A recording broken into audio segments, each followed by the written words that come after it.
Call is now being recorded. 3 बार ओम का उच्चारण और उसके बाद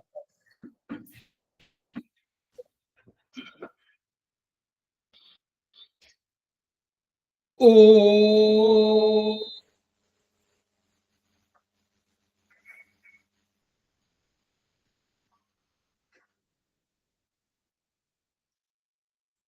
ओ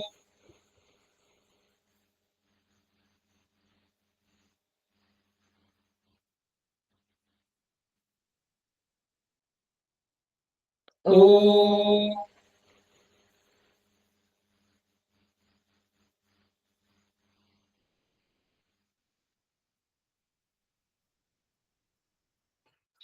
वह शक्ति हमें दो दयानिधि कर्तव्य मार्ग पर डट जाए पर सेवा पर उपकार में हम निज जीवन सफल बना जाए वह शक्ति हमें दो दयानिधि कर्तव्य मार्ग पर डट जाए हम दीन दुखी निबलों विकलों के सेवक बन संताप हरे जो है बिछड़े भूले भटके उनको तारे खुद तर जाए वह शक्ति हमें दो दयानिधि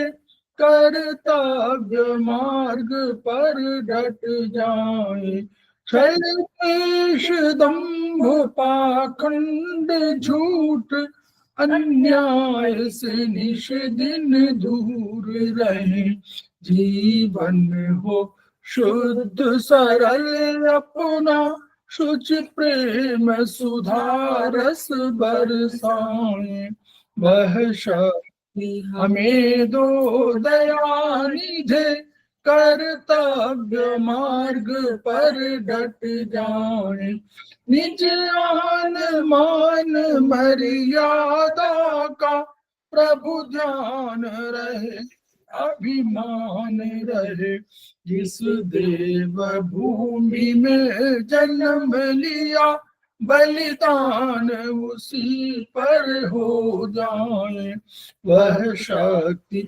हमें दो दयानिधि कर्तव्य मार्ग पर सेवा पर उपकार में हम निज जीवन सफल बना जाए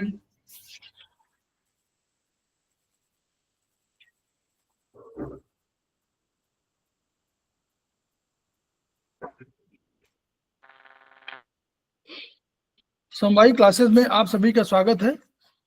हमारे बीच में श्रीमती वर्षा श्रीवास्तव उपाध्यक्ष समवायी फाउंडेशन उपस्थित है, उनका स्वागत है।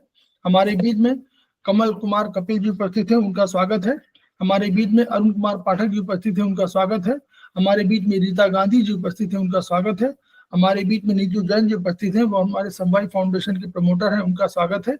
हमारे बीच में सुशील कुमार जी उपस्थित हैं, समवायी फाउंडेशन के प्रमोटर हैं, उनका स्वागत है। हमारे बीच में सी शर्मा जी उपस्थित हैं, सीनियर थेरेपिस्ट हैं, उनका स्वागत है। हमारे बीच में दर्शन भट्ट जी उपस्थित हैं, उनका स्वागत है। हमारे बीच में संजय कुमार जी उपस्थित हैं, उनका स्वागत है। हमारे बीच में संजय सिन्हा जी उपस्थित हैं, उनका स्वागत है। इसके अतिरिक्त अगर अन्य किसी ने ज्वाइन किया हुआ है तो उनका भी स्वागत है। हम लोग समवायी फाउंडेशन के सदस्य हैं और हम लोग एक्यूप्रेशर शोध प्रशिक्षण एवं उपचार संस्थान प्रयागराज से संबद्ध हैं। वहां के मनीषी ब्रह्मलीन एमपी खेमका सर की हिमृणी हैं, जिनके व्यक्तित्व और कृतित्व के कारण ये विधा और इस संस्थान को ये ऊंचाई प्राप्त हुई है। संस्थान का एक मोटो है, each one reach one, each one treat one, each one teach one. उसी को आपके माध्यम से जन जन जागरण अभियान के तहत पूरे विश्व में फैलाने का हमारा सपना है और हमें विश्वास है कि ये विधा जो अपेक्षाकृत कम खर्चीली है, उसका लाभ केवल आपको ही नहीं मिलेगा, आपके घर के परिवार के सदस्यों, आपके आस पड़ोस, आपके इष्ट मित्र बंधु बांधवों, इनके अतिरिक्त अन्य, इनके अलावा भी अन्य लोगों को यानी पीड़ित मानवता को मिलेगा। इसी विचार के साथ हम लोग शुरुआत कर रहे हैं। आज हम लोग सेमेस्टर 3 पर प्रवेश कर रहे हैं और हमारा आज से सेमेस्टर 3 का कार्यक्रम शुरू हुआ है, यानी जो पठन पाठन काम है वो सेमेस्टर 3 के संबंध में है। सेमेस्टर 3 में अगर चाइनीज की बात करें तो सबसे अधिक इंपॉर्टेंट डॉक्टर आर वॉल की थ्योरी है और उनके मेरिडियंस के संबंध में हम लोग विचार करेंगे। लेकिन इसके पहले हम लोगों ने अभी देखा था कि प्रोफेसर पार्क जिबू ने एक दार्शनिक विचार दिया था। वो विचार भारतीय दर्शन से मेल खा रहा था। उसी के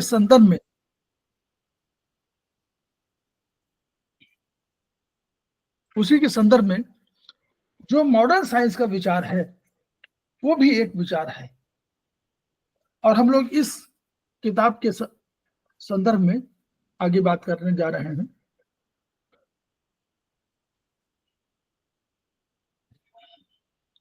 ये इसी क्योंकि डॉक्टर वॉल जो है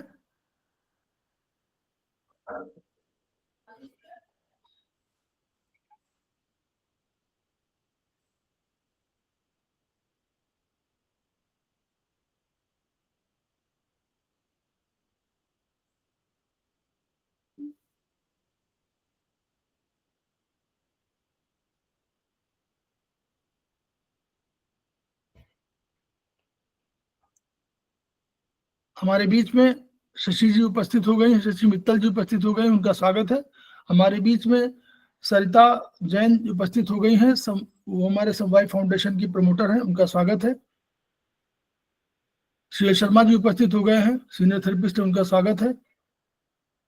और भी अन्य अगर किसी ने ज्वाइन किया है तो उनका भी स्वागत है। तो हम लोग चर्चा कर रहे हैं, हम लोग ये क्यों जानना चाहते हैं कि मॉडर्न साइंस क्या कहती है। Doctor R wall modern scientist हैं। उन्होंने चाइनीज थ्योरी को वर्चुअली इस्टेब्लिश किया है, यानी उसके सिद्धांतों को, यानी जो उनके बिंदु है जो एको बिंदु है, उनको साइंटिफिकली प्रूव किया। इसलिए वो एक लिंक है। इसलिए हमको वो साइंस की भाषा कुछ समझनी पड़ेगी और हम लोग बहुत से भारतीय दर्शन में जो हम लोग सिद्धांत पढ़ रहे हैं तो उन सिद्धांतों के परिप्रेक्ष्य में मॉडर्न साइंस में क्या शोध हुआ है ये हम लोग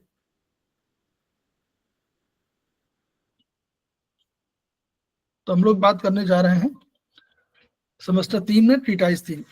तो डॉक्टर वॉल ने क्या किया, ये मॉडर्न साइंस के आधार पर इन्होंने काम किया और जो ट्रेडिशनल चाइनीज सिस्टम यानी ट्रेडिशनल चाइनीज मेरिडियन जो थी, उनके जो एको बिंदु थे उनको साइंटिफिकली प्रूव कर दिया, ये काम किया। अब कैसे इसको थ्योरी जानने के लिए हम लोग थोड़ा सा पीछे जा रहे हैं कि कैसे ये सारे हमारा जो मॉडर्न साइंस था उसने क्या कहा। तो सबसे पहले हम लोग जाना कि अगर न्यूटन का सिद्धांत हम लोग पढ़े हुए हैं कि न्यूटन ने सबसे पहले एक सिद्धांत दिया और ये 1687 में ये सिद्धांत आया। तो उन्होंने तीन सिद्धांत के आधार पर काम किया। गुरुत्वाकर्षण के नियम के सिद्धांत के आधार पर हम लोग मानते हैं इसको कि अगर उन्होंने कहा कि अगर हमको किसी ऑब्जेक्ट, कोई व्यक्ति, ऑब्जेक्ट माने कोई चीज, कोई वस्तु, उसकी स्पीड का पता है कि किस गति से वो जा रही है और हमको उसका डायरेक्शन मालूम हो गया कि इस डायरेक्शन में जा रही, पूरब पश्चिम उत्तर दक्षिण कहीं भी जा रही, किसी डायरेक्शन में जा रही है, तो और हमको समय मालूम हो जाए तो हम ये बता सकते हैं कि इतने समय बाद स्पेस में उसकी स्थिति क्या होगी। पहला सिद्धांत क्लियर। दूसरा सिद्धांत क्या था कि अगर हमको किसी वस्तु का मास पता हो, माने भार पता हो, मास माने आप भार कह सकते हैं उसको, लेकिन मास माने वजन, मतलब वजन होता है, वजन माने भार नहीं, भार तो गुरुत्वाकर्षण वाला वजन। तो वजन अगर मालूम हो और उसमें कोई हम फोर्स अप्लाई करें, कोई उसमें बल लगा दें तो उसका जो हम पता कर सकते हैं कि उसकी एक्सेलरेशन रेट क्या होगी, वो कितनी तेजी से आगे बढ़ेगा, कैसे उसकी प्रति मिनट कितना परिवर्तन उसमें हो जाएगा, ये पता कर सकते हैं। तीसरा सिद्धांत क्या था? उन्होंने कहा कि अगर हम किसी चीज पर कोई भी सामान्य क्रिया करते हैं, कोई भी सामान्य चीज में अटैक करते हैं, तो उसके विपरीत उस जो जिस वस्तु पर, ऑब्जेक्ट पर अटैक करते हैं, उसके द्वारा उतनी ही और उसके बराबर विपरीत प्रतिक्रिया होती है। अब इस सिद्धांत का हम लोग एप्लीकेशन कैसे अपने उसमें मॉडर्न मतलब थेरेपी में करेंगे? तो ये सिद्धांत था, मैकेनिकल सिद्धांत था, ठीक, मैकेनिकल मॉडल का सिद्धांत था। तो अगर यानी हम ये मानते हैं कि अगर कोई व्यक्ति बीमार है तो हम, और उसकी बीमारी की गंभीरता की कोई स्पीड है, यानी कोई गंभीरता की कोई स्थिति है, तो अगर हम उस पर जितनी अधिक दवा दे देंगे उतना ही वो हमारा कारगर होगा। ये इसका अर्थ था कि यानी विपरीत प्रतिक्रिया होगी। तो अगर कोई गंभीरता है तो हम उतनी ही गंभीरता से उसको दवा दे देंगे तो वो रिजल्ट हमारा बेहतर आएगा। ये मैकेनिकल सिद्धांत के आधार पर ये कंसेप्ट था। दूसरा क्या हुआ? इस मैकेनिकल सिद्धांत के अनुसार ये हुआ कि बिल्कुल उसी तरह मानिए जैसे कार है, जैसे कोई कार है, कोई इंजन है, कोई मशीन है, तो मशीन में कोई पार्ट बिगड़ जाता है तो हम लोग क्या करते हैं, उस मशीन के पार्ट को निकाल लेते हैं और उसकी जगह दूसरा रिप्लेस कर देते हैं। तो मैकेनिकल सिद्धांत का कंसेप्ट ये था कि अगर शरीर का कोई ऑर्गन पार्ट बेकार हो जाए तो आप उसको ऑपरेट करके निकाल दीजिए, तो उसके शरीर के अंत के अन्य अंगों पर कोई प्रभाव नहीं पड़ेगा और वो सामान्य रूप से काम करेगा। ये मैकेनिकल सिद्धांत के आधार पर।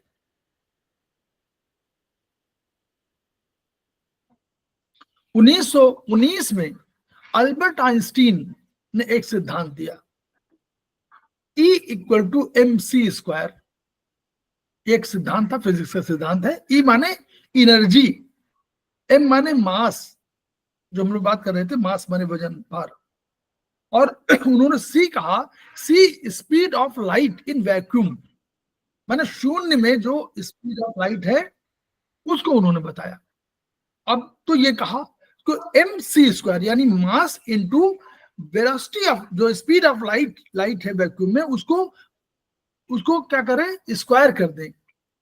वो तो स्पीड ऑफ लाइट क्या थी, 3 × 10⁸ मीटर पर सेकेंड, ये स्पीड ऑफ लाइट थी C।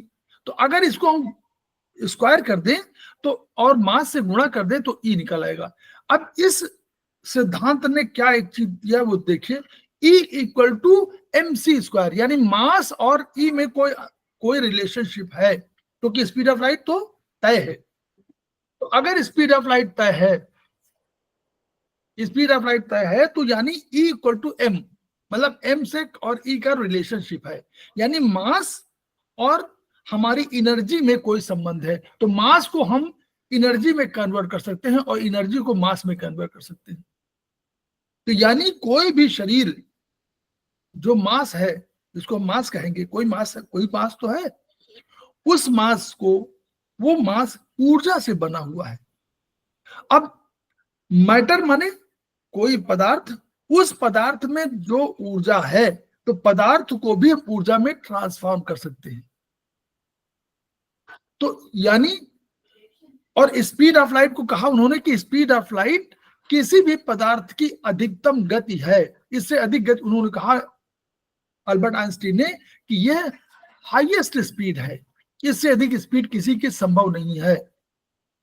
तो अब ये इससे अर्थ ये हुआ कि हम अपनी एनर्जी को मैटर में ट्रांसफॉर्म कर सकते हैं, मैटर को एनर्जी में ट्रांसफॉर्म कर सकते हैं। अब एटॉमिक स्ट्रक्चर का मॉडल आया कि एटम की खोज हुई ना, तो एटम में 20वीं शताब्दी के प्रारंभ में एटॉमिक स्ट्रक्चर का मॉडल विकसित हुआ। तो उन्होंने क्या कहा कि एक एटम बिल्कुल उसी तरह है जैसा सोलर सिस्टम में क्या है, सूर्य के चारों तरफ सारे ग्रह चक्कर लगाते रहते हैं। तो उन्होंने कहा उसी तरह है, एटम भी उसी तरह है। आप देखिए, तुलना करिए, एटम में अंदर प्रोटॉन है, पॉजिटिव एनर्जी, और उसके चारों ओर परिधि में, ऑर्बिट में चक्कर लगा रहे हैं इलेक्ट्रॉन, वो निगेटिव चार्ज है। तो यानी जैसे ही सूर्य के चारों तरफ चक्कर लगा रहे हैं, वैसे ही एटम के चारों तरफ इलेक्ट्रॉन चक्कर लगा रहे हैं। तो ये उनका सिद्धांत विकसित हुआ। अब इस इलेक्ट्रॉन में निगेटिव एनर्जी है, वो कम एनर्जी है, और उसके सेंटर में जो है, सेंटर में जो है न्यूक्लियस में हमारे प्रोटॉन है, उनमें पॉजिटिव एनर्जी है। अब यहीं से थ्योरी शुरू हुई, यहीं से ये साइंस की थ्योरी है। इन्होंने कहा कि अगर कोई एक ऑर्बिट में चक्कर लगा रहा है इलेक्ट्रॉन, और वो उस ऑर्बिट से अंदर की ऑर्बिट में आएगा, उस ऑर्बिट से, बाहरी ऑर्बिट से अंदर की ओर ऑर्बिट में आ जाएगा, तो एनर्जी रिलीज करेगा। यानी बाहर चक्कर लगा रहा है तो उसके उसमें एनर्जी है, उस एनर्जी को जब वो नीचे की उसमें आएगा ऑर्बिट में, तो वो नीचे की उसमें आएगी, तो वो एनर्जी रिलीज करेगा, यानी एनर्जी छोड़ेगा। ठीक है।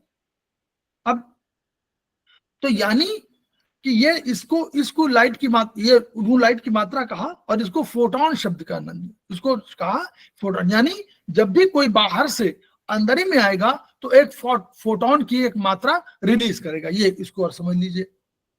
अब ये इसका सूत्र क्या निकाला, E इक्वल टू HV।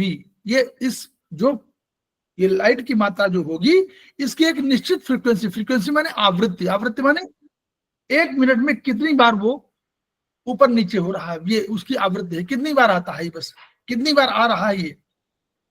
अभी केवल इतना मानिए कि कितनी बार आ रहा है, ये आवृत्ति है।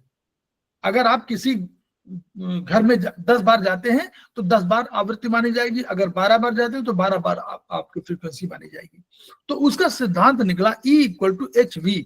E माने एनर्जी है, H एक कांस्टेंट है, एक कोई फैक्टर है, उसको आप नोट कर लीजिए, ऐसे मान लीजिए, और V है विद फ्रीक्वेंसी। यानी फ्रीक्वेंसी के बीच में और एनर्जी के बीच में एक रिलेशनशिप बिल्कुल वही है जो मतलब जिसको कहना चाहिए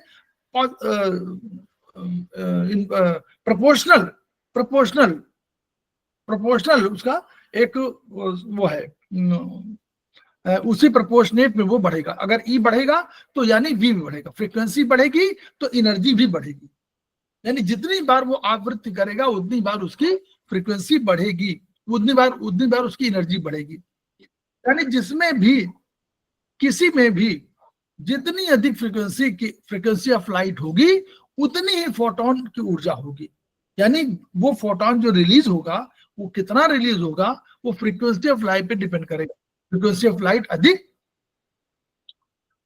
लाइट अधिक तो आपका फोटोन की एनर्जी भी अधिक। बस ये मतलब रिलेशनशिप है, प्रोपोर्शनल रिलेशनशिप है। अब वैज्ञानिकों ने क्या पाया कि ये जो फोटोन, जिसको हम लोग फोटोन नाम दे रहे हैं, कि ऊपर से आए तो बाहरी ऑर्बिट से अंदर की ऑर्बिट में कोई इलेक्ट्रॉन आया, तो उसने जो फोटोन रिलीज किया उसमें दो गुण हुए। उसके गुण क्या मतलब, उसकी कैरेक्टरिस्टिक्स क्या हुई। नंबर 1, ये इसमें एक पार्टिकल का गुण होगा। पार्टिकल गुण क्या है, हमने देखा कि मैटर का गुण ये है कि उसमें कोई एनर्जी है। जैसे हम कह रहे हैं कि हम मैटर है, हमें कोई एनर्जी है, तो वैसे उन्होंने कहा कि जो पार्टिकल है फोटोन, इसमें कोई एक एनर्जी है, नंबर 1। नंबर 2, उसमें एक तरंग का भी गुण है।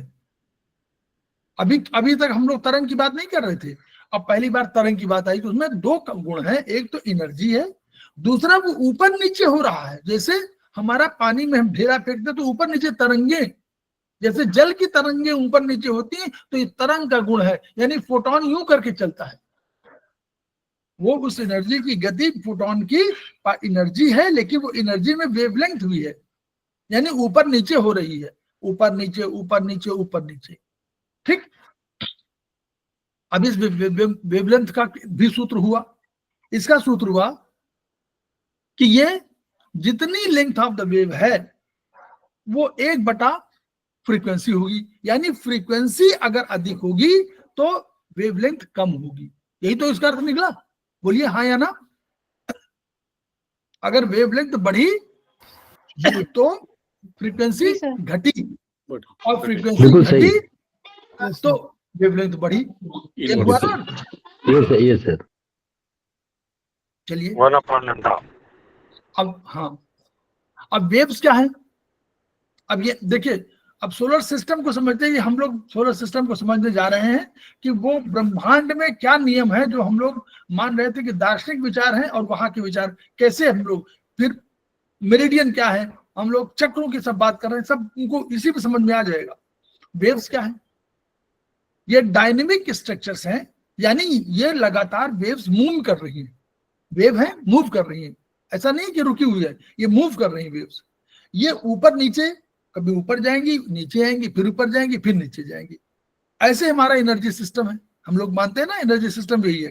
तो ऊपर जाती है, फिर समय अंतराल बाद फिर नीचे आएंगी, फिर आपस में इंटरेक्ट भी करेगी, यानी एक दूसरे गड्ढमंड भी हो जाएंगी, कभी एक दूसरे को ओवरलैप भी करेंगी। जैसे जल तरंगे याद करिए, अगर ढेला मार गए तो कुछ तरंगे ओवरलैप करती है, उसके बगल में मान लीजिए तो दोनों ओवरलैप करती है, एक दूसरे पर ऊपर चढ़ जाती है, तो यानी वो एक दूसरे पर चढ़ जाएंगी, ओवरलैप करेंगी। ये सुपर इम्पोज रूप में आपको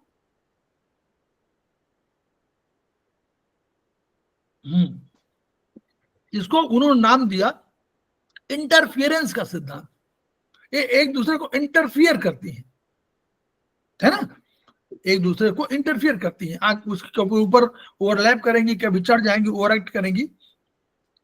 तो जब, अब एक सिद्धांत और आया, आप लोगों को ये समझ में आया होगा, जब दो फ्रीक्वेंसी की वाइब्रेशन, दो जो हमारे पार्टिकल है उनमें जो फ्रीक्वेंसी है उसकी जो वाइब्रेशन अगर समान हो गई, दो पदार्थों में जो फ्रीक्वेंसी हुई उनकी वाइब्रेशन समान हो गई, तो ये रेजोनेंस का फ्रीक्वेंसीज कहा जाता है। तो ये कहेंगे कि रेजोनेंस फ्रीक्वेंसी कहा जाएगा।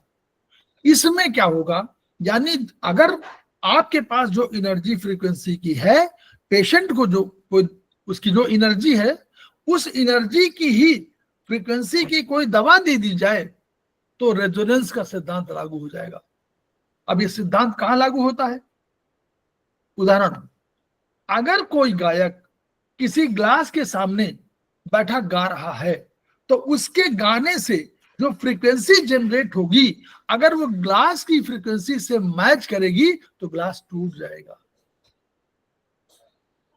ये सुना है कि नहीं आपने? जिन लोगों ने फिजिक्स पढ़ा है उन्होंने सुना है, यस सर। जिन जी लोगों ने सर, सुना फिजिक्स है। नहीं पढ़ा उन्होंने नहीं जी सुना सर, जी होगा, सर। वो समझ लें। ये रियल में होता है। ये कहा जाता है कि यदि किसी मूर्ति में, हमारे हम लोग दार्शनिक भाग आते हैं कि हम अभी किसी मूर्ति में जब प्राण प्रतिष्ठा करते हैं तो उस मूर्ति को प्राण प्रतिष्ठा करने के बाद हमेशा शीशे के सामने लाया जाता है, किसी व्यक्ति के सामने नहीं लाया जाता, उसको ढक के रखते हैं। ये माना जाता है कि उसकी फ्रीक्वेंसी जो उसकी है, वो फ्रीक्वेंसी इतनी अधिक हो गई है कि सामने वाले कोई उसको ब्रेक कर देगी, इसलिए आदमी को नहीं लाया जाता, ढक करके शीशे के सामने लाया जाता है ताकि शीशा भले टूट जाए। ये होता है।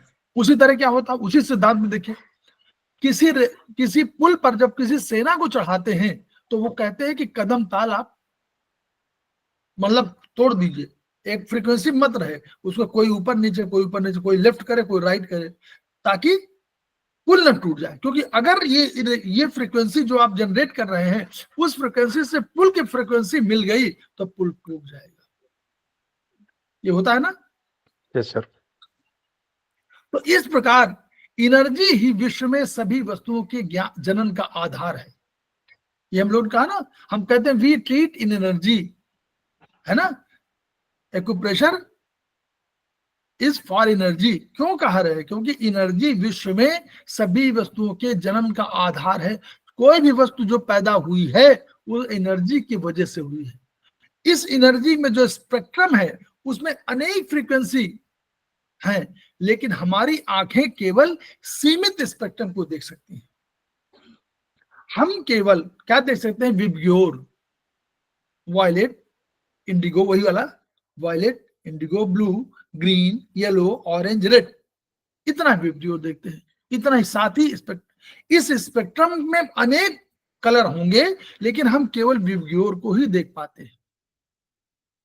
अब वायलेट में हाईएस्ट फ्रीक्वेंसी है, हाईएस्ट फ्रीक्वेंसी, तो वहां हमने पढ़ा था ना फ्रीक्वेंसी डायरेक्टली प्रोपोर्शनल, यानी हाईएस्ट फ्रीक्वेंसी है तो हाईएस्ट एनर्जी है, और हाईएस्ट अगर फ्रीक्वेंसी है तो शॉर्टेस्ट वेवलेंथ है। यही तो हुआ, सिद्धांत में पढ़े हुए हैं कि अगर हाईएस्ट फ्रीक्वेंसी तो हाईएस्ट एनर्जी, जितनी अधिक फ्रीक्वेंसी उतनी अधिक एनर्जी, और जितनी अधिक फ्रीक्वेंसी उतनी शॉर्टेस्ट वेवलेंथ।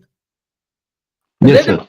लोवेस्ट फ्रीक्वेंसी है लोवेस्ट एनर्जी, लोवेस्ट फ्रीक्वेंसी है तो लोवेस्ट एनर्जी है, और लोवेस्ट फ्रीक्वेंसी तो वेवलेंथ उसकी बड़ी होगी।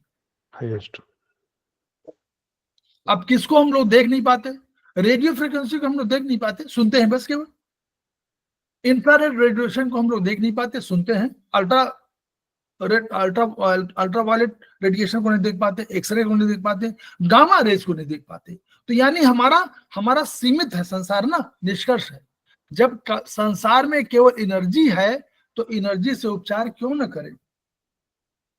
जब हम कह रहे हैं कि संसार में केवल एनर्जी है, वस्तु भी एनर्जी है, पार्टिकल भी एनर्जी है, तो हम एनर्जी का उपचार क्यों न करें, सीधे एनर्जी पे ट्रीटमेंट करें, तो हमारा उपचार का सिस्टम सही है। चलिए अब देखिए थ्योरी शुरू हो गई। 1925-28 से 1990 के बीच में डॉक्टर जॉन बेल्स ने एक जो थे आयरिश थे, भौतिक विज्ञानी थे। 64 में इन्होंने सब एटॉमिक पार्टिकल, यही जो एटम के पार्टिकल है उनको सब एटॉमिक पार्टिकल कहा गया है। इसके नॉन लोकल इंटरेक्शन का सिद्धांत दिया, उसको नाम दिया उन्होंने नॉन लोकल इंटरेक्शन। क्या दिया?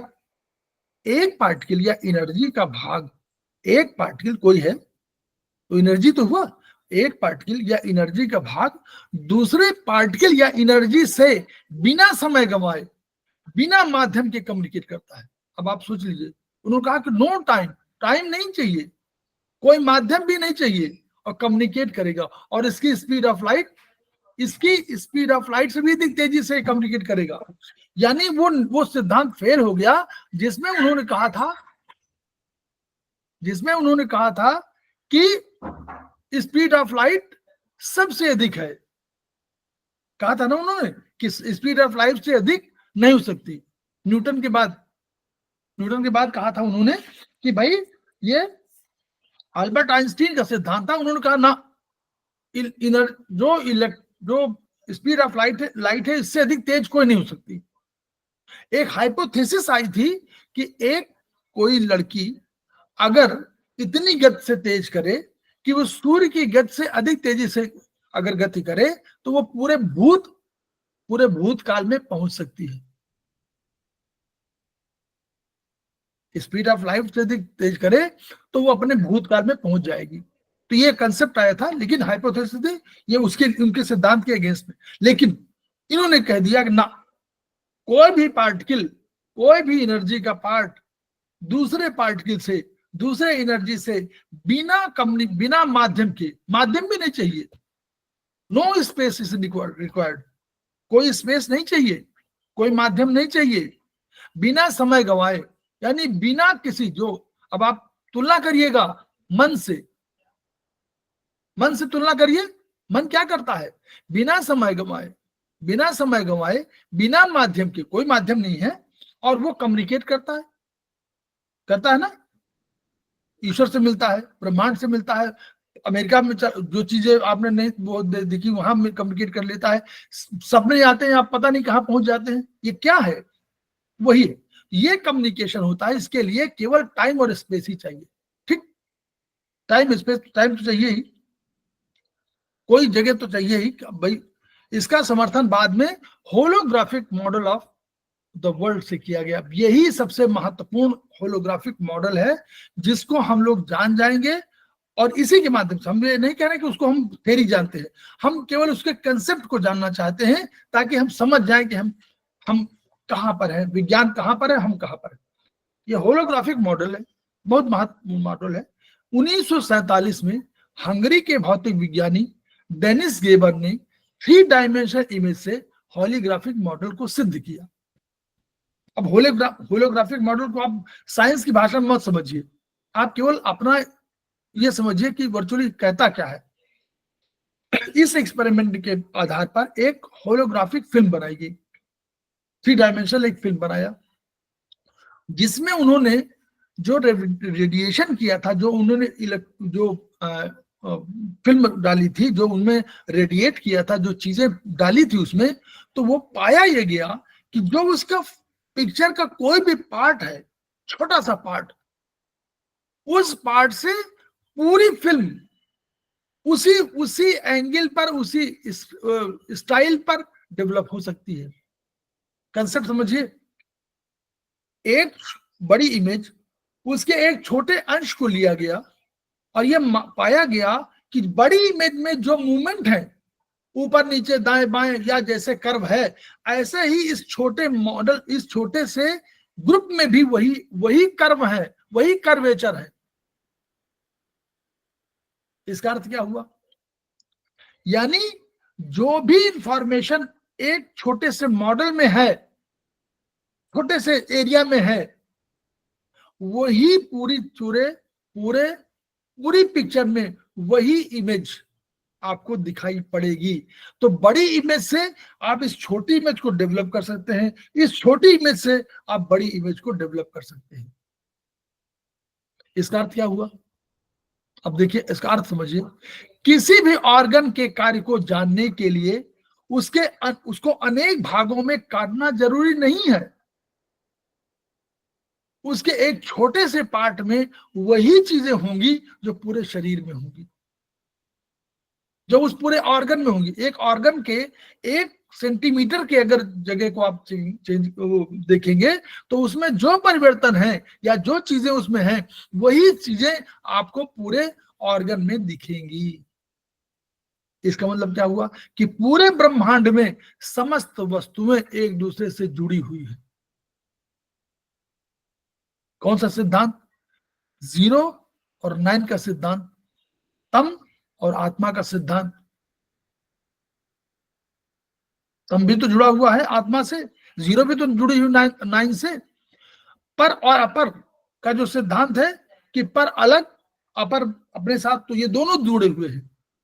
तो इस रूप में फिर आगे और चलिए आगे, इसी से बहुत बढ़िया सिद्धांत जिसमें निकलेगा। देखिए, 1982 में एलन एस्पेक्ट ने पेरिस में एक शोध किया कि ये सब एटॉमिक पार्टिकल्स जैसे इलेक्ट्रॉन है, ये एक दूसरे पार्टिकल के साथ कम्युनिकेट कर सकते हैं, चाहे कितनी भी दूरी हो। अब आप और सोच लीजिए, फिर मन पर आ जाइए, चाहे कितनी भी दूरी हो, उनकी गति प्रकाश गति से बहुत अधिक होती है। यानी फिर आइंस्टीन को झुठलाया गया, नो, आइंस्टीन सही नहीं है। प्रकाश गति कोई ऐसी गति नहीं है जिसको, वो उससे बहुत अधिक गुनी। और हम कहते थे मन की गति हमारे वायु से अधिक है, मन की गति हमारे प्रकाश गति से अधिक है, मन की गति बहुत तेज है। वही बात कर रहे हैं। फिर 1987 में डेविड बोम, लंदन के भौतिक विज्ञानी थे, उन्होंने माना कि ब्रह्मांड एक विस्तृत होलोग्राम है। वही होलोग्राफिक मॉडल, ब्रह्मांड एक विस्तृत होलोग्राम है। कब माना? देखिए 1987 में, याद करिएगा ईयर, 87 में उन्होंने फाइनली मान लिया कि होलोग्राम, ब्रह्मांड होलोग्राम है, जहां पर प्रत्येक एलिमेंट एक दूसरे एलिमेंट को भेदता है, इंटरपेनिट्रेट्स, एक एलिमेंट दूसरे एलिमेंट को भेदता है। उन्होंने कहा कि एक, अब ये कंसेप्ट है, देखिए, दिस इज अ कंसेप्ट, ये कंसेप्ट है। इसलिए ऐसा मत समझिए कि साइंस केवल देखने वाली चीज है, कि साइंस में सब सिद्ध होता है ना, ये भी तो कंसेप्ट है। विचार जब तक नहीं होंगे, कोई साइंस पूरी नहीं होगी। साइंस भले कहे कि हम बिना देखे हुए नहीं तय करते, लेकिन विचार तो, ये विचार ही तो है। उन्होंने कहा कि एक पायलट वेव, इसको उन्होंने कहा क्वांटम पोटेंशियल, ये कहा कि पायलट वेव ब्रह्मांड से निकलती है, जो पार्टिकल को दिशा निर्देश देती है। अब याद करिए प्रोफेसर पार्क का सिद्धांत, वो भी तो यही कह रहे हैं। वो कह रहे हैं कि कोई दिशा निर्देश दे रहा है कि ये मतलब हेट्रो फोर्स निकल रही है, फिर न्यूट्रल फोर्स फिर वो होमो फोर्स निकल रही है, फिर तो कोई दिशा निर्देश दे रहा ना। उन्होंने एग्जिस्टिंग स्पीड कहा था, फिर उन्होंने दूसरा उसे कहा कि यहां से निकलती, फिर उनका न्यूटो कंसेप्ट दिया। वही चीज ये भी तो मोर और लेस वही बात कर रहे हैं। उन्होंने कहा कि एक ब्रह्मांड से कोई एक पायलट वेव निकलेगी, वो गाइड करेगी, दिशा निर्देश देगी पार्टिकल्स को, और फिर होलोग्राफिक ब्रह्मांड में भूत वर्तमान भविष्य एक साथ एग्जिस्ट करते हैं। इस मॉडल में भाई ब्रह्मांड ही तो है, इसमें भूत भी रहेगा, वर्तमान भी रहेगा और भविष्य भी रहेगा। तो अगर कोई कम्युनिकेट करने की शक्ति रख रहा है और उसकी स्पीड अन्य कुछ भी हो सकती है, तो वो क्यों भूत वर्तमान भविष्य को क्यों नहीं दिख सकता? तो कंसेप्ट हम बोलते थे कि त्रिकालदर्शी थे हमारे ऋषि, तो क्यों नहीं हो सकते? इसी सिद्धांत के आधार पर, जब उसी होलोग्राफिक ब्रह्मांड में भूत भी है, वर्तमान भी है, भविष्य भी है, और एक साथ एग्जिस्ट कर रहे हैं, वो कह रहे हैं, तो हम लोग हमारे यहाँ कहते थे कि वो त्रिकालदर्शी हैं। वो कहते थे एक साथ भूत वर्तमान भविष्य को देखते हैं। कम्युनिकेट ही तो करना था, कम्युनिकेट कर रहे हैं, एक पार्टिकल दूसरे पार्टिकल से कम्युनिकेट कर रहा है। क्लियर? 1984 में स्टैनफोर्ड यूनिवर्सिटी में न्यूरोलॉजिस्ट कार्ल प्रीबेम ने ब्रेन और मेमोरी पर शोध किया। इन्होंने अब और आ जाइए ब्रह्मांड के में ब्रेन और मेमोरी पर शोध किया। उन्होंने पाया कि मेमोरी पर किसी एक न्यूरॉन का आधिपत्य नहीं है। ऐसा नहीं कि केवल मेमोरी जो है एक पर्टिकुलर एरिया में और उसके न्यूरॉन जो है वही न्यूरॉन तय करते हैं। जैसे हम लोग अभी कहते हैं ना कि भाई हमारे एक किसी पर्टिकुलर स्पेसिफिक एरिया में हमारी मेमोरी फीड है, ये हम लोग कह रहे हैं भी, साइंस कहती है। लेकिन उन्होंने कहा कि ऐसा नहीं है कि उसी का न्यूरॉन का आधिपत्य है उसी एरिया में, ना, वरन ब्रेन के अनेक न्यूरॉन्स के इंपल्सेस का संयुक्त परिणाम है।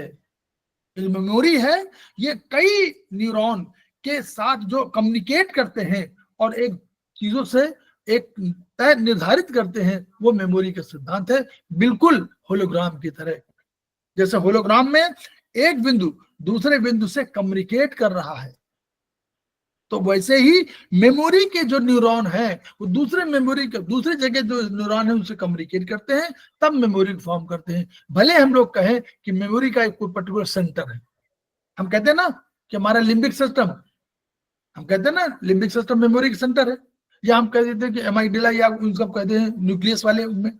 लेकिन वो कह रहे हैं कि नहीं, ऐसा नहीं है कि केवल वही नियंत्रित करता है, नियंत्रित करने के लिए उसके अलावा भी अनेक न्यूरॉन्स हैं जो कम्युनिकेट करते हैं।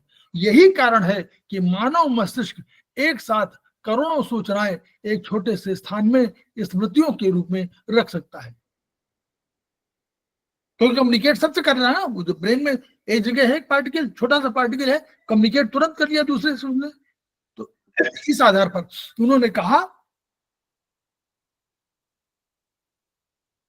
क्या कहा कि ईच ऑर्गेनिज्म, अब सुन लीजिएगा, each organism represents in some manner the universe. एक कोई भी छोटा organism, in some manner it represents universe, and each portion of the universe represents in some manner the organism within it। अब इससे आप लोगों को समझ में आ रहा होगा कि क्या कौन सा श्लोक है ये, बोलिए आप लोग। यथा ब्रह्मांड तथा पिंड। हाँ, यावंतो ही लोके मूर्तिबंतो भाव विशेषः तावंतः पुरुषो यावंतः पुरुषे तावंतो लोके। यही बात तो कह रहे हैं, कह तो दिया उन्होंने। का ईच ऑर्गेनिज्म यानी जो ब्रह्मांड, जो पिंड है, represents in some manner the universe, वो पिंड को, वो ब्रह्मांड को रिप्रेजेंट कर रहा है। और each portion of the universe, ब्रह्मांड का प्रत्येक जो पोर्शन है वो इन सम मैनर पिंड को रिप्रेजेंट कर रहा है। आ गया ना? तो आप ये मत सोचिए कि हमारी थ्योरी जो है, जो कह रहे थे वो मॉडर्न 1987 की बाद ही डेवलपमेंट है। इससे एक नई थ्योरी डेवलप हुई जो क्या कह रही है, जो भारतीय दर्शन के, अब एक और समझे, हम लोग भारतीय दर्शन में क्या कहते हैं, माया कहते हैं ना, हम कहते हैं ना ब्रह्मम सत्यम जगत मिथ्या, जगत माया है। क्यों कहते हैं? देखिए माया का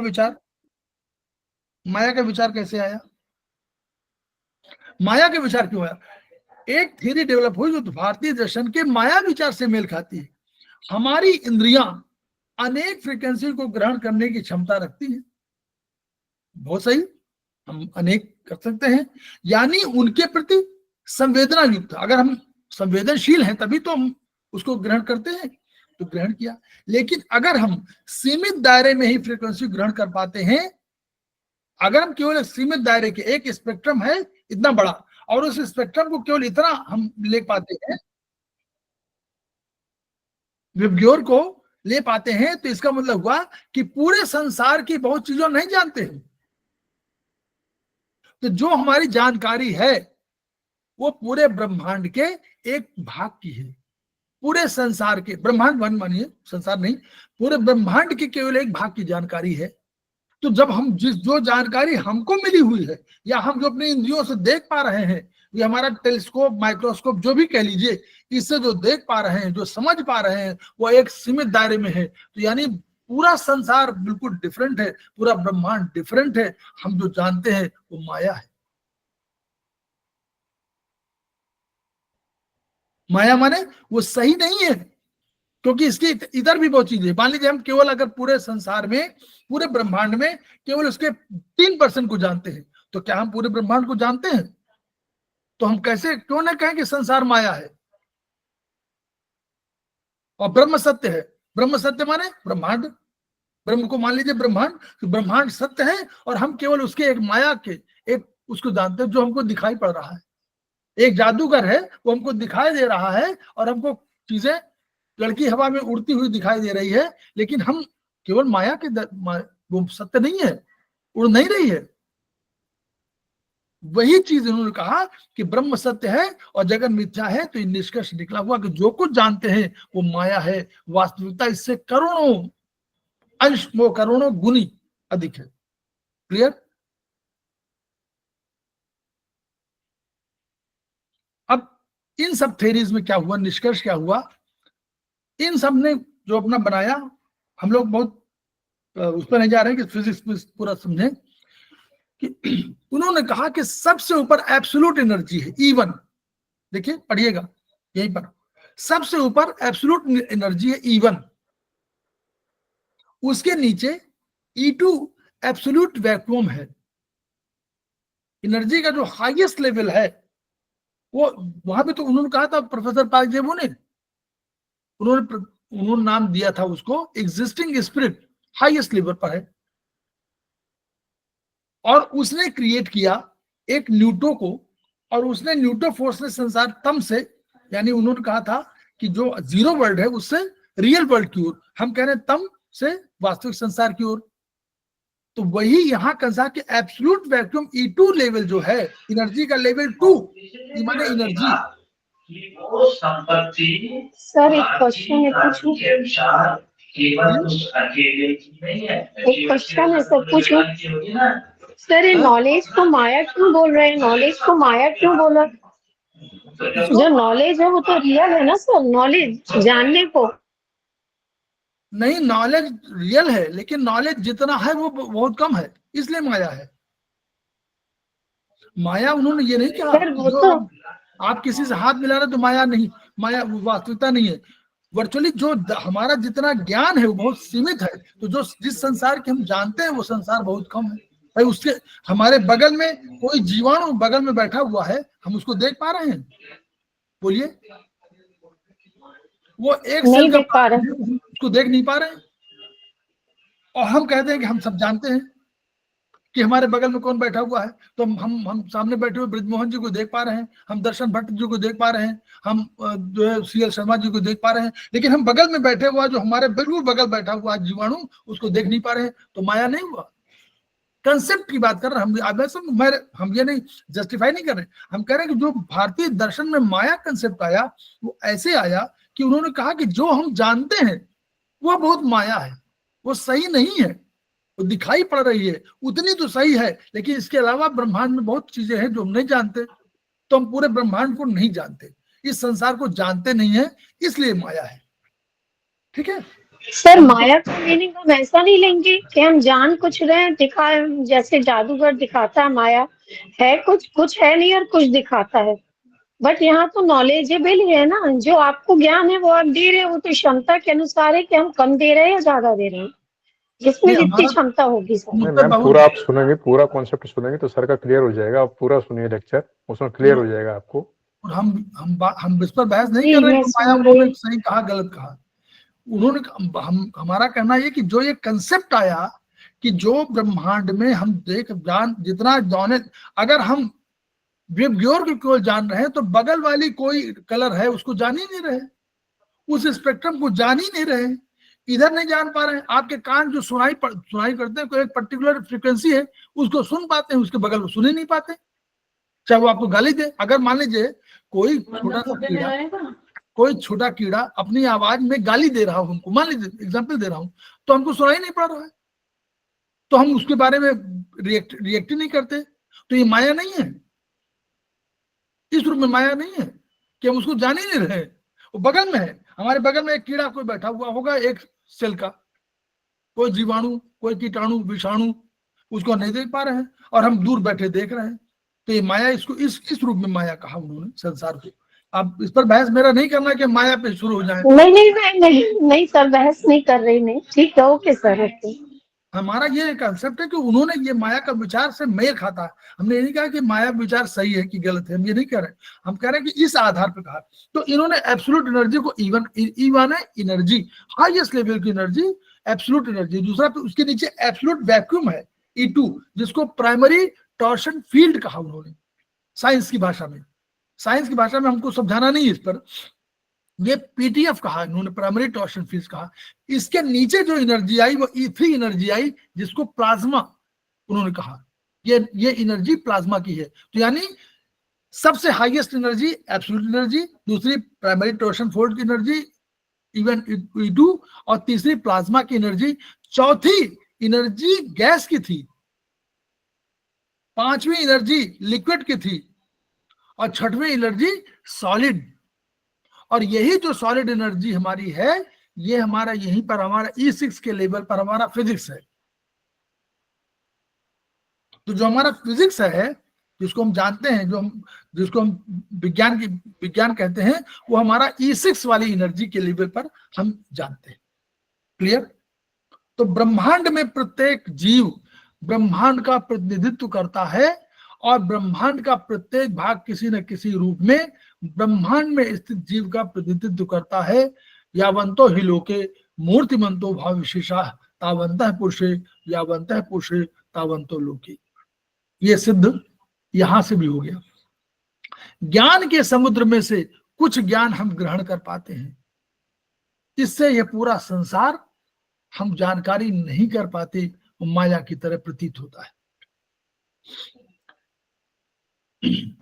अब वर्तमान में थ्योरी क्या है देखिए, जो थ्योरी समअप कर रहे हैं उसमें, तो इस पहले थ्योरी में आइंस्टीन की थ्योरी है, जिसमें उन्होंने कहा मैटर है, ऊर्जा है, मैटर है, उसमें ऊर्जा है, काल है, टाइम है, स्पेस है, और ग्रेविटी है। इस सिद्धांत के आधार पर टाइम और स्पेस स्थिर, इन्होंने कहा कि ऐसा मत सोचिए कि टाइम और स्पेस रिजिड है ना, उसमें भी परिवर्तन हो रहा है, उनके फॉर्म और स्ट्रक्चर यानी संरचना में। अब संरचना किस चीज की है? मैटर, एनर्जी, इससे प्रभावित हो रही है। यानी मैटर और एनर्जी का प्रभाव यह होता है कि स्पेस टाइम का कर्वेचर बदल जाता है। उन्होंने कहा कि ये स्पेस और टाइम, ये साइंस की भाषा है, बहुत दिन नहीं समझना, इतना समझना कि स्पेस और टाइम क्या करता है, उस एनर्जी के, मैटर और स्पेस और टाइम का कर्वेचर बदल देता है मैटर और एनर्जी, यानी परिवर्तन करता है। और हम लोग आगे पढ़ेंगे, आगे समझेंगे कि नासदी सूक्त क्या कहता था। दूसरी थ्योरी क्या है? क्वांटम मैकेनिक्स की है। उन्होंने माना कि ब्रह्मांड की और स्पेस टाइम के कर्वेचर की डेंसिटी, ब्रह्मांड की और जो स्पेस, जिसको हम बोल रहे हैं स्पेस टाइम की कर्वेचर की डेंसिटी, ये जब इन्फिनिटी में पहुंच गई थी तो उसके बाद का एक्सप्लोजन हो गया।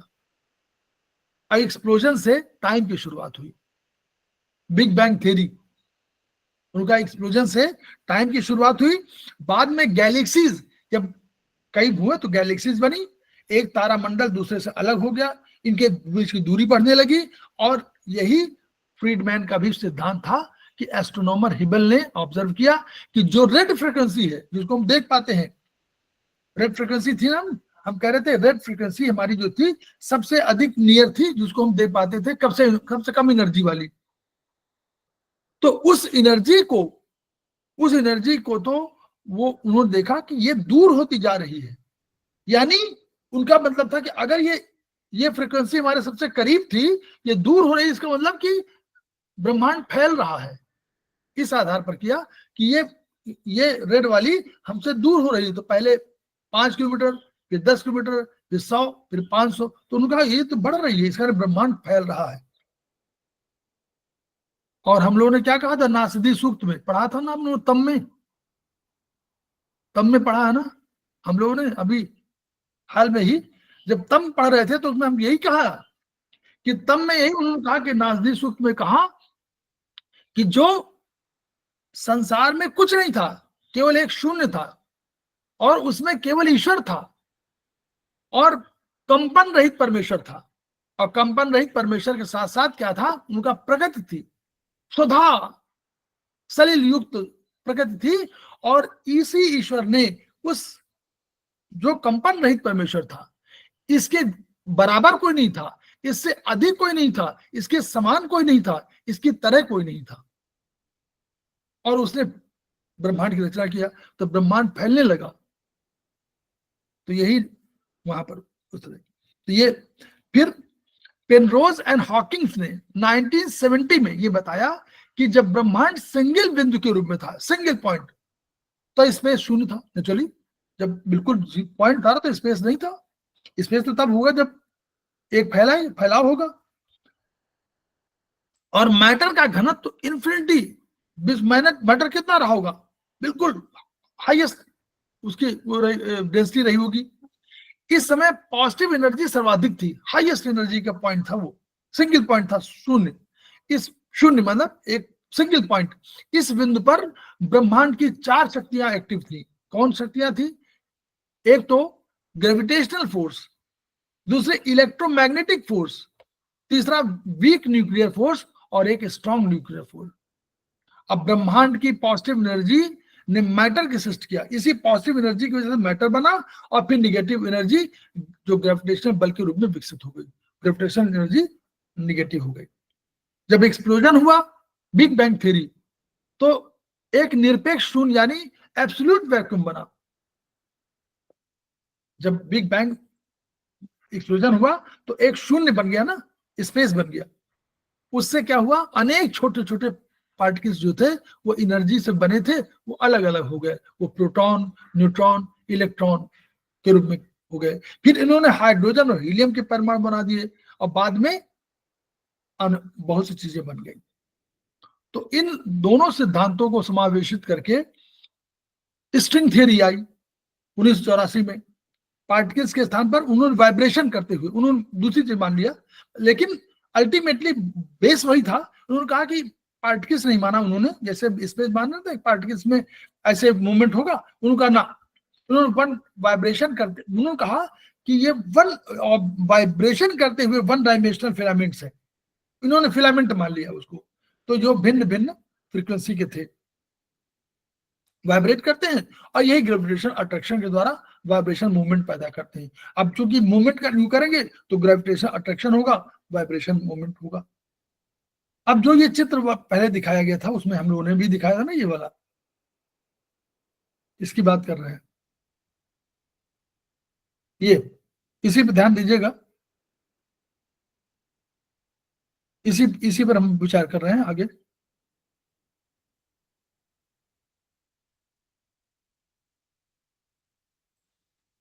इस चित्र के आधार पर हाईएस्ट एनर्जी टॉप पर थी, जो बिंदु के रूप में थी, सबसे ऊपर थी। इसके बाद एब्सोल्यूट वैक्यूम बना जिसमें इन और यांग की शक्तियां थी। अब आप नोट कर लीजिए, जो E2 थी पहले E1 थी, E2 लेवल पर इन यांग शक्ति थी, तो जिसको चाइनीज ने कहा वो इन यांग शक्तियां थी। यही प्राइमरी टॉर्शन फील्ड था, इसी को पीडीएफ कहा गया। फिर भौतिक संसार और चेतना की सृष्टि हुई। तो यानी इसी ने चेतना की सृष्टि किया, yin yang ने भौतिक संसार की किया और चेतना किया। फिर उसके बाद प्लाज्मा बना, गैस बना, तरल बना, ठोस बना। इनमें कम ऊर्जा थी, नेचुरली कम ऊर्जा थी, ये नीचे के धरातल पर थे। इसी एब्सोल्यूट वैक्यूम के स्तर की ऊर्जा ही चेतना है। यही जो ऊपर वाली एब्सोल्यूट वैक्यूम वाली जहां इन यांग है, इसी स्तर की जो ऊर्जा है वही चेतना है। क्लियर? हमारे विचार इसी पीटीएफ से निकलते हैं। इन यांग थ्योरी जो है वही, इसी पीटीएफ को का एक भाग हमारी आत्मा है। वही प्राइमरी टॉर्शन फील्ड का चेतना है, आत्मा वही हुआ है हमारी। अब इन्होंने क्या कहा, इनका कंसेप्ट था, ये मॉडर्न साइंस का कंसेप्ट है। वो कह रहे हैं कि हमारी आत्मा कभी मरती नहीं है। उस किताब में लिखा हुआ है जब हमारा भौतिक शरीर नष्ट होता है तो हमारी आत्मा के हाई एनर्जी पार्टिकल्स E2 वाले हैं, वो कह रहे हैं ब्रह्मांड में मिल जाते हैं। कह रहे हैं कि जो हमारा आत्मा का हाईएस्ट एनर्जी पार्टिकल है वो मरती नहीं है। ये कह रहे हैं, हम कहते ना कि हम नहीं मरते, आत्मा मरती नहीं है कभी, गीता कह रही है। ये भी कह रहे हैं कि आत्मा मरती नहीं है। उसके ब्रह्मांड में हाईएस्ट जो वाले पार्टिकल से फ्रैक्शन पार्टिकल बदल जाते हैं और वो ऊपर जाकर मिल जाते हैं। यही पीटीएफ में मिल जाते हैं। जो पीटीएफ बनाया था E2 वाला, वहीं पे मिल जाते हैं। इसी सोर्स पीटीएफ को हम प्रकृति, ब्रह्मांड या ईश्वर कह सकते हैं। कह सकते हैं, ये बात वो है। आत्मा हमारी द्रव्य है। तो अब देखिए एनर्जी का स्तर अगर देखा जाए तो सबसे ऊपर हाईएस्ट लेवल पर मेंटल लेवल आता है, उसके नीचे चक्रा लेवल, उसके नीचे इमोशनल लेवल, उसके नीचे मेरिडियन लेवल, उसके नीचे फिजिकल लेवल। जो हम लोग पढ़ने जा रहे हैं आगे, इन यांग पढ़ चुके हैं ना। देखिए, अब देखिएगा, फिजिकल लेवल की एनर्जी न्यूनतम स्तर पर है। जो हमारी फिजिकल एनर्जी है वो न्यूनतम लेवल पर है। इसके ऊपर क्या है, मेरिडियन लेवल की एनर्जी। इसके ऊपर मेरिडियन लेवल की एनर्जी, उससे अधिक मेरिडियन, उससे हाईएस्ट लेवल, उससे हायर लेवल पर है। फिर जो फिजिकल बॉडी को अब ये क्या करती है, इस फिजिकल बॉडी को मेरिडियन लेवल अन्य ऊर्जा स्तर से जोड़ता है। तो जो मेरिडियन हमारे पास है, ये मेरिडियन नोट कर लीजिएगा, ये मेरिडियन वस्कुलर सिस्टम नहीं है। This is not vascular system. वो कुछ भी कहिए, वस्कुलर सिस्टम नहीं है। वो हायर एनर्जी से आपकी फिजिकल बॉडी को ये मेरिडियन के संपर्क में आपको हायर लेवल पे जोड़ने का काम करती है। इसके ऊपर क्या है, देखिए, इसके ऊपर इमोशन लेवल है। तो मनोभाव हमारे इस एनर्जी के ऊपर है, मेरिडियन लेवल से ऊपर इमोशनल है, इमोशन भाव जो लेवल है उसका है। फिर ऊपर है चक्रा लेवल, जो हमारा चक्रा लेवल है उसके ऊपर है, और उसके ऊपर चक्र के सबसे ऊपर मेंटल लेवल। तो जो हमारा एनर्जी सिद्धांत है, physical level, meridian level, emotional level, chakra level, mental level, ये एनर्जी का इस रूप सिद्धांत है। 1900, अब देखिए और भी कुछ रिसर्च हुई। 1954 में डॉक्टर निबोयत ने, उन्होंने एक वो किया, रिसर्च किया। 1954 में डॉक्टर निबोयत ने, फ्रांसीसी थे ये शोधकर्ता, मेरिडियन को स्टडी किया। अब आप देखिएगा आश्चर्यजनक, मेरिडियन की ऊर्जा मृत्यु के बाद 40 दिनों तक जीवित रहती है। मेरिडियन की ऊर्जा, पूरी रिसर्च किया उन्होंने 1954 में, बहुत पुराना नहीं है। उन्होंने कहा कि मेरिडियन की ऊर्जा मृत्यु के बाद 40 दिनों तक जीवित रहती है। अब कहीं 40वां होता है, किसी सिस्टम में 40वां होता है, किसी धर्म में? मुस्लिम में होता है, मुस्लिम में होता है, एक आध जगह और होता है। 40 दिन बाद कुछ होता है फंक्शन। हाँ होता है। पंजाबी हो सकता है, पंजाबियों में होता हो। कई धर्म ऐसे हो सकते हैं जहां पर की हो। तो कंसेप्ट ये है, ठीक है। अब देखिए, चक्र की ऊर्जा मृत्यु के 9 दिनों तक कार्यशील रहती है। चक्र की ऊर्जा मृत्यु के 9 दिनों तक कार्य रहती है। और हमारे यहाँ कौन होता है? हिंदू धर्म में दसवां कहते हैं ना कि हमारा संपर्क शुद्धिकरण हो गया। इसके बाद ची स्ट्रक्चर जो हमारा ची वो है की वाला, ये क्या क्षरण हो जाता है और कार्यशील नहीं रहता है। ये जो है हमारा वहां से हट जाता है। अब 1960 के बाद 1900 अब आगे पढ़ेंगे कभी 1901 और बता दी इसी में 1960 के बाद। तो ये हमारा कंसेप्ट यहां पर था।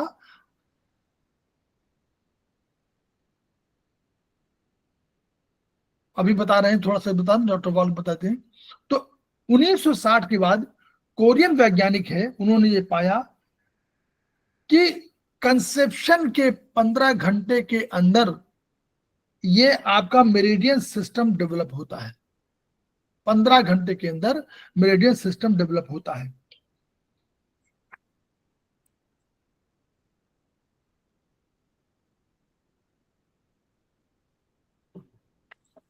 तो ये और ये सिस्टम तो आप समझ लीजिए। और इसमें जो मेरिडियन में आगे पढ़ेंगे हम लोग, मेरिडियन में जो ऊर्जा प्रवाह उसका भी स्टडी की गई कि मेरिडियन में ऊर्जा प्रवाह कितना तेजी से होगा। तो वो उन्होंने एक पार्टिकल्स कुछ किए थे, आयनाइज्ड पार्टिकल्स का, उनको जैसे डालते नहीं है, तो उनसे देखा कि 5 सेंटीमीटर प्रति मिनट की गति से मूवमेंट होता है। 5 सेंटीमीटर प्रति मिनट की गति से उनपे ऊर्जा प्रवाह होता है। ये उन्होंने माना था, आयन पर शोध किया था वो। तो ये हम लोगों का इसलिए बताने का ये है। आगे हम लोग डॉक्टर वॉल को डिस्कस करेंगे अलग संदर्भों में। और क्योंकि डॉक्टर वॉल मेरे हिसाब से पढ़ना बहुत आवश्यक है सभी के लिए। डॉक्टर वॉल को हमने इसलिए बता दिया आपको कि बहुत चीजें हम लोगों को समझ में नहीं आती कि हम ऊर्जा की बात कर रहे हैं और बता नहीं पाते। तो हमें ऐसा अकेले हम नहीं कह रहे, साइंस कह रही है कि सारी मेरिडियन है, इन यांग सिस्टम बता रही है, साइंस कह रही है, हमने नहीं कहा।